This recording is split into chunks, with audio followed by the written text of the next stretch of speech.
Welcome to Parchment Update, an interview series from the Parchment Community Library to bring your community closer to you.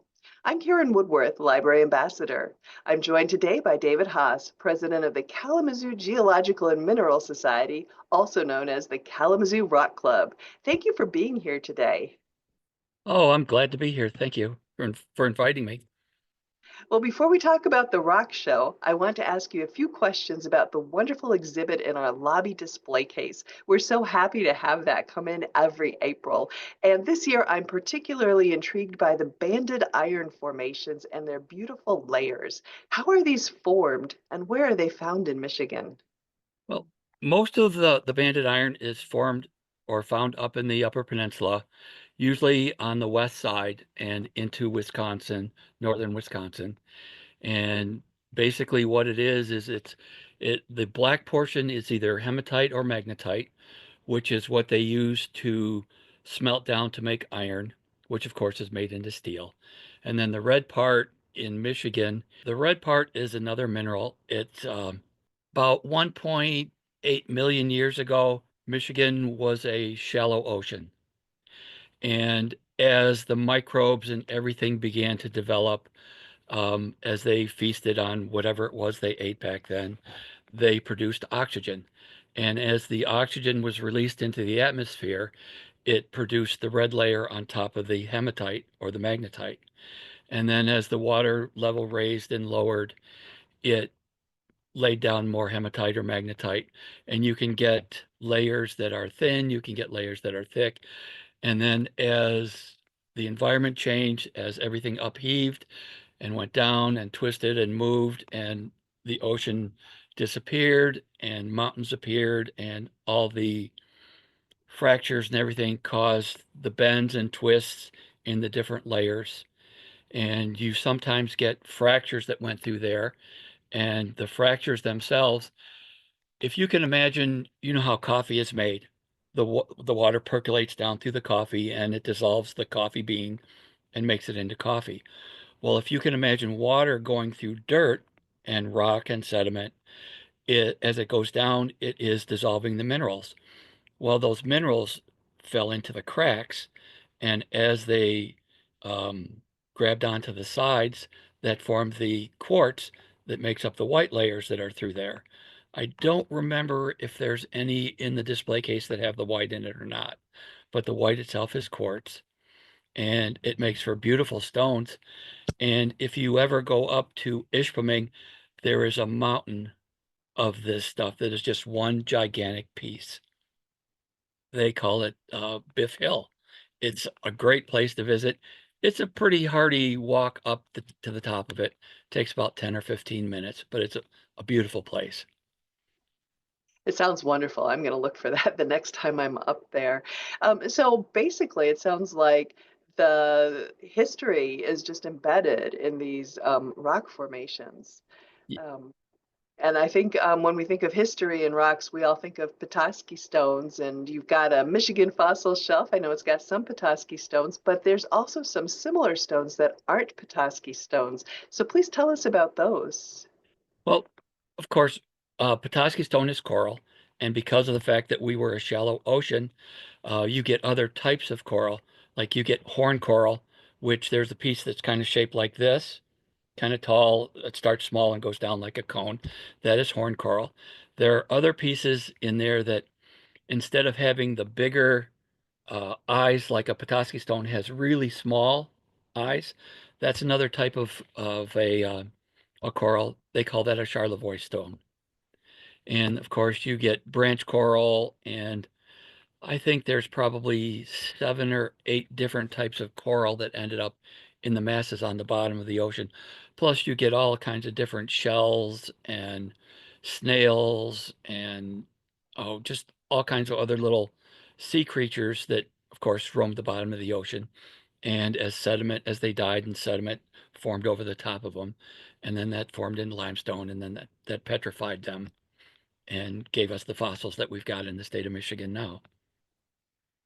Great. Yeah, there's so much we can notice when we're looking at that display. I mean, I think first I tend to gravitate toward the colors and then the beauty, but really listening to you, I'm thinking now about the history and the stories. It's like you can view this display on so many levels. So what else should we notice when we're looking at the exhibit? Well, there's some conodolomite in there. Dolomite is a mineral that's found around the world, but conodolomite is very specialized to Michigan, basically in one area up in the Upper Peninsula, south and east of Ishpeming. There's a quarry called Lindbergh's Quarry, and conodolomite comes in so many different colors, and it's just also a product of different organisms that were in the water that petrified and caused the different colors over time. And of course, the saturation of the water and the minerals going down through the ground. And it's beautiful stuff. And then you get, of course, in the Upper Peninsula, there's copper, and copper came up from the ground. Of course, it came from the center of the earth, and at some point in time, there was probably some type of an eruption that brought the copper up to the surface. Same way that in the Upper Peninsula, there's a kimberlite pipe, which is a diamond pipe, which unfortunately is not a public area that you can go into. It's owned, I believe, by De Beers, and they bought it quite a while ago and fenced it off so you can't get in there to look for diamonds. But the glaciers that came through Michigan have deposited diamonds, um, not necessarily throughout the states. There have been a couple found in the state of Michigan. There's been a bunch that I've heard of that have been found on Lake Michigan shoreline. So you never know. You can find them just about anywhere. It's just the luck of the draw, I guess. You also get agates and euperlites, which are fluorescent, which are beautiful stones. If you saw one on the beach, you would probably pick it up and skip it across the water, kick it, or just ignore it. But once you put a UV flashlight on it, they just glow this beautiful bright orange. But Michigan, a lot of people think Michigan is devoid of beautiful stones, but in the southern half of the state, yeah, there's not a whole lot. They're basically brown or gray stones, but once you get into the Upper Peninsula, there's beautiful stones up there. You get green stones on Isle Royale, um, agates, different types of agates up there. It's a great place to go rock hunting. Okay, well, let's talk now about the Rock and Gem Show, which is maybe also a great place to go rock hunting. Where is Yes. it located and what are the dates?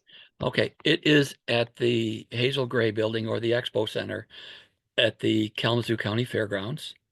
It is May 2nd, 3rd, and 4th. This year it starts on a Friday. The public is invited at 2 o'clock on Friday till 8 o'clock at night.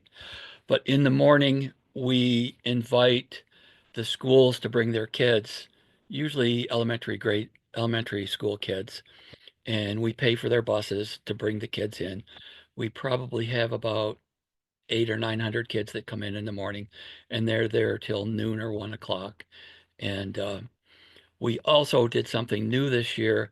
We offered all the teachers that bring their students to the show, we offered them a stipend to purchase geoscience related items for their classrooms. And they can spend up to $150 and bring us the receipts, and we will reimburse them for it. So that everybody says that the teachers don't get enough money for stuff in their classrooms. Well, we want to make sure that the geosciences are funded. So we're offering money back to them for that. And then on Saturday, we open at 10 to 6, and then Sunday is 10 to 5. And it costs $5 to get in. We're probably the best entertainment value in Kalamazoo. We haven't raised our price in years. Um, students or anyone under 12 gets in for free. Scouts in uniform get in for free. Um, and it's a great value. This year we have 48 vendors, I believe. And we're a little different than a lot of other shows. You're not going to come in and see the same thing in every booth. We try and have the widest variety of vendors that we possibly can. Um, for instance, all of the jewelers that we have a different niche. We have some that have Australian opals. We have one that will set a ring right there while you wait. You pick out the stone, you pick out the setting, they will set it while you wait. We've got Southwest Jeweler. Um, we have a gentleman that will, you bring him a stone, he will wire wrap it, or you can pick from a pretty extensive collection that he has. We have a gentleman that does bolo ties. We have three different levels of fossils. We have a gentleman that does um, high-end museum grade. We have one that's middle of the road, and then we have a low end. It's basically there's something there for everybody, but you won't see the same thing in every booth. Some will have overlap, but we try and have the widest variety possible. All And right, well, if people have not attended before, do you have like a recommendation for how they should kind of approach or like game plan for seeing everything that's out there? usually the best way to do it is kind of like you go in the grocery store. Pick an aisle, go down that aisle, come back up the next one, and go down the third one. And start in the smaller room and then go over to the larger room. And then we have a third room, which is where our speakers are. That's also where our crafts and our games are. We have a gold mine, we have gold panning, of course, all the games that you would expect at something like this. Plus, we have Petoskey stone polishing. And our speaker this year is a gentleman who's did a book, Paul Brandt, on interesting places to visit in Michigan to see unusual formations in the state of Michigan. And in a lot of these places, you can collect stones.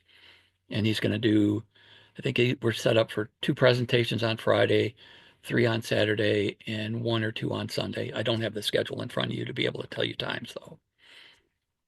So Okay. it's a little bit everything, something for everybody. But if you start in the small room and work your way around, you'll be able to see everything.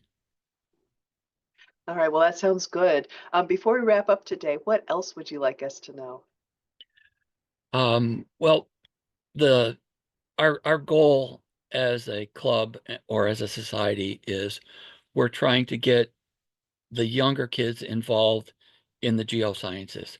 We have a kids club, which is totally free, and that's at our meetings. We start our kids club at 6:30. We have a professional teacher that comes in and teaches the kids, and it's from 5 years or kindergarten up to about, I think the oldest kid we have right now is 12 or 13 years old. We meet on the first Monday of the month, every month except for January, July, and August. And that's at the senior center, the Zhang Senior Center in Portage. We also, the money that we raise at the show goes for things like our display there at your library. Last year we gave, I want to say, 6 scholarships to Western geoscience students. I think that was around 10 or $12,000. This year we've also added Kalamazoo Valley. We have scholarships that we're setting up for them. We sponsored or we bought 3 dinosaurs for Western's Dinosaur Park, which is a great park if you ever want to look at dinosaurs. Um, it's between Root Hall and the Honors College. They have a section there where they could not build on, so they decided to make it into a park. And they also have a rock garden there that has rocks from all over the world. If you ever want to go and look, a lot of them are tagged to tell you what they are. What else we do? We're available for presentations at schools, libraries. I myself do a presentation on either meteorites or Michigan minerals. We've got folks that'll talk about just about anything in the geosciences, as long as it relates to rocks. And I've been president for about 10 years now, and we've got some real good folks in our club that, the whole idea is to get the kids involved, and show them that, rocks can be fun and they can be a rewarding career. All right, well, it certainly sounds like you're making an impact here in the community. So where can people go for more information on the Rock Club and on the show this in May? It's very easy. You can go to any browser and put in Kalamazoo Rock Club, and it will take you to either our website or our Facebook page. We have information on both. And that will, if you go to the website, that will give you information on the club, how to join, when we meet, where we meet, all the field trips that we go on. If you go to the Facebook page, that is more like what we're doing right now. It'll have information on the show, times and things like that. It will also tell you how you can volunteer if you so desire to volunteer at the show. Okay, sounds good. And you mentioned that admission to the show is $5. Yes, And I think I saw on your website that's cash only. Is that correct? yes. We don't do pre-sales. Unfortunately, there are folks that like to take advantage of people. And there have been a number of people that have posted on our Facebook page that they bought tickets and they can't go and they're trying to resell them. And if you bought one of those, I'm sorry, but they're not valid for our show. We'll work with you and see what we can do. We've also had people post that, you know, I've got space available at the Kalamazoo show if you want it. And we don't do subleases. I am the only one that okays people for the show. I'm the only one that sells show space. And it's unfortunate there are people out there that want to take advantage of you, but what can you do? We delete them as fast as they show up, but some of them get through.